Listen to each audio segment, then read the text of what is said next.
thank you very much, Nancy, for asking me to qualify in this meeting. I qualified yesterday and I'll be doing another qualification on Thursday. So I must apologise to everyone who is bombarded by my qualification. And I wish I had several different stories to tell, but there's only one. So unfortunately, some of you are going to have to listen to this 2 and possibly 3 times. But so I was definitely, I believe, born a compulsive eater, born with an addiction to what I now know I have an addiction to carbs. Somebody recently on a meeting spoke about I was born in 1968, but I can remember the early 70s, and it was common to give babies sugar. In Ireland, they would put tea with milk and sugar into a bottle. I saw that a lot. And there was also something they put on what we called a soother, what other people call a baby's dummy, a false kind of sucky thing. They would put a sugary syrupy thing on that, and that was normal. So I don't know if that was given to me, but I certainly saw other babies around. So that's the kind of environment that I suppose most of us here, a lot of you are a lot younger than that, but back in the 70s, it was very normal to give children sugar. And that kind of is a bit hair-raising to me, knowing what I know now.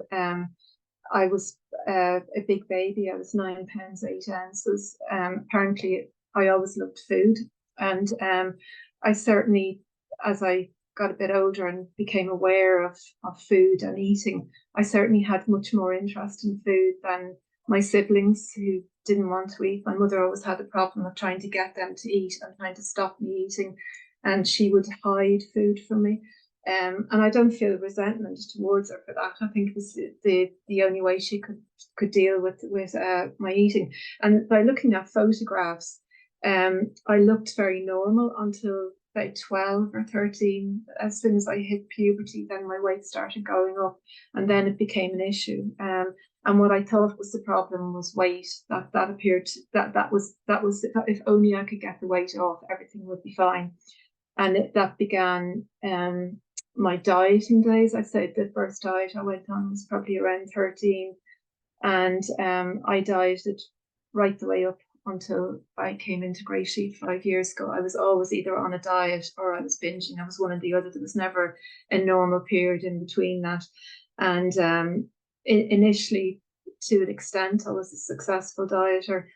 We didn't have Weight Watchers in Ireland back then in the 80s. We had something called Unislim. And the first time I joined that, I lost a considerable amount of weight, nothing close to what I've ever lost on the GreySheet. I think I haven't said that I've lost nearly 100 pounds and maintained that for almost 5 years with the GreySheet. And so the first time I joined Unislim, it worked, but like all these things, it didn't last. As soon as I went back to the food, the weight went back on and more. That was always the way. And then when I went back to Unislim, it didn't work, and I kept going back and rejoining, and then I discovered other things, and then I made up my own diets, and I started counting calories, and sometimes it worked, sometimes it didn't. But my weight kept moving up and down. I could never wear the same clothes. That's another wonderful thing about the GreySheet.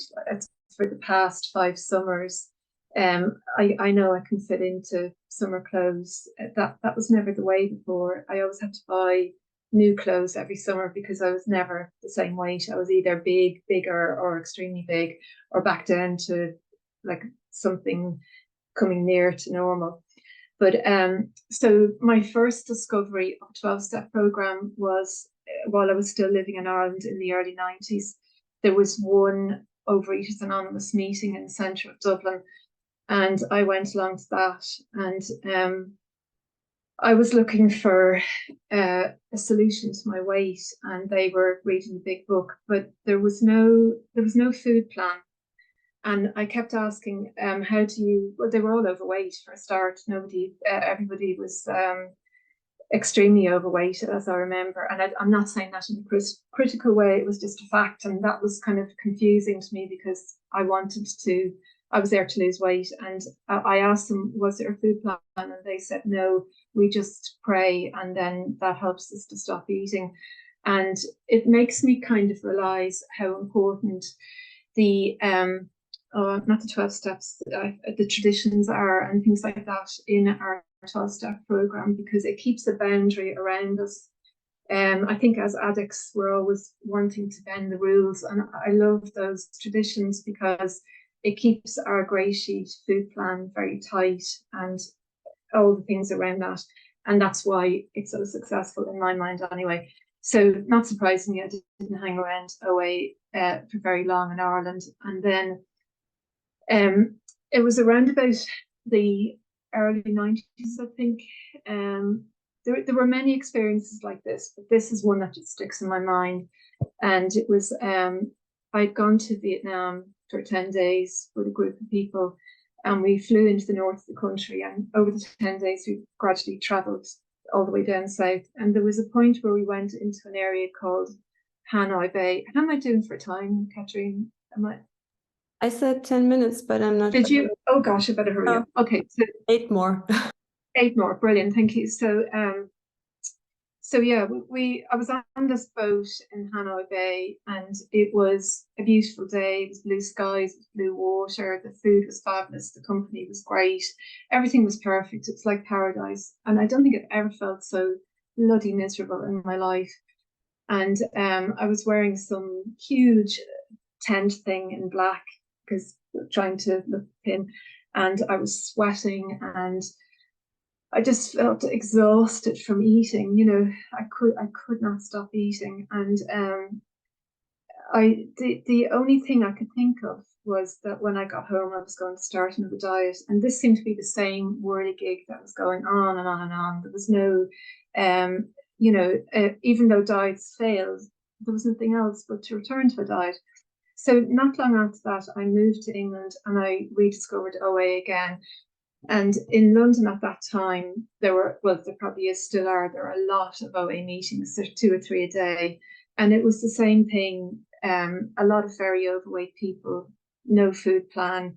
But I did notice this time that there were people working the 12 steps, and they were having a spiritual change. I noticed people come into the rooms and their personalities changed, and that fascinated me, and it was very, very attractive. But there was no food plan, so I was kind of trying to eat 3 meals a day, but with all the foods that we don't eat, it was just like white knuckling it.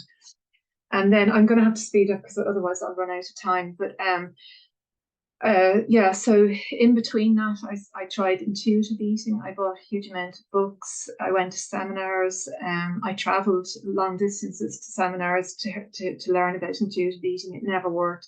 Then I started doing religious programs, Bible studies, and coupled with intuitive eating or some kind of weight loss program.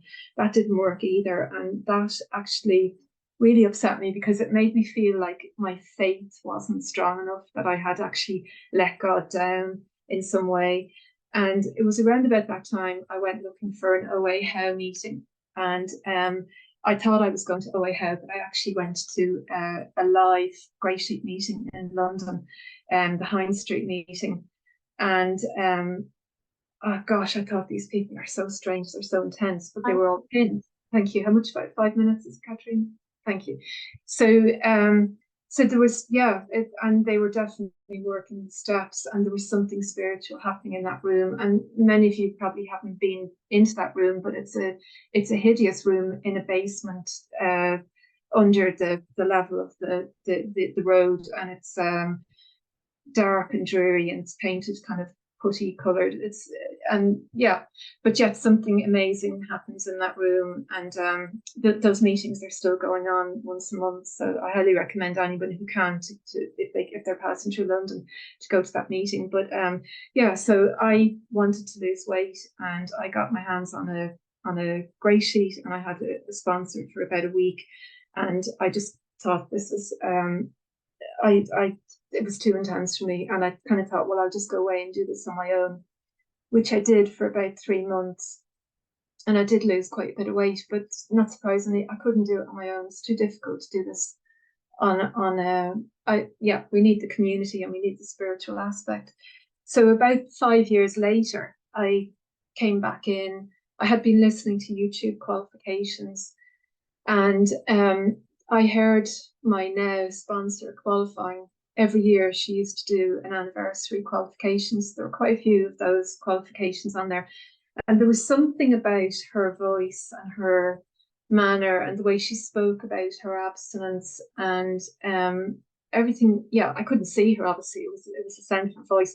I just really felt if I could work with this person, I think I could really get this.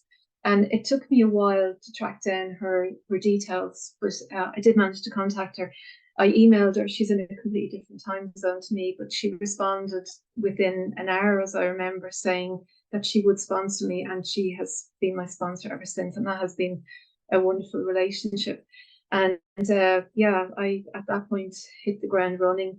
I felt safe this time in GreySheet. I felt at peace. The miracles started happening. Within 3 days, the noise stopped. That was the first thing. That constant obsession with eating or not eating, it just went quiet. And I hadn't, from my whole life, I had never experienced that happening before. But also things like, I had joint pain. I was nearly 100 pounds overweight. So I had joint pains, even my knuckles hurt. And that went. Headaches. I used to suffer from dreadful headaches because of the poor nutritional quality of what I was eating.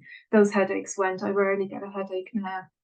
And but probably even more than that, and more than the weight loss, was the community and getting to know the people in this community and making very deep friendships. I find I'm sure it's the same with all. The only 12-step fellowship I'm in is GreySheet, but I'm sure it's the same with all of them. I find that when you meet people through 12-step fellowships, there's no bullshit. You meet people on a very, very honest level, and we're all searching for the same thing, and that makes for very strong friendships that I'm very grateful for, and the support that I received to that. So I think that's it. I think I'll leave it there. Thank you so much for listening.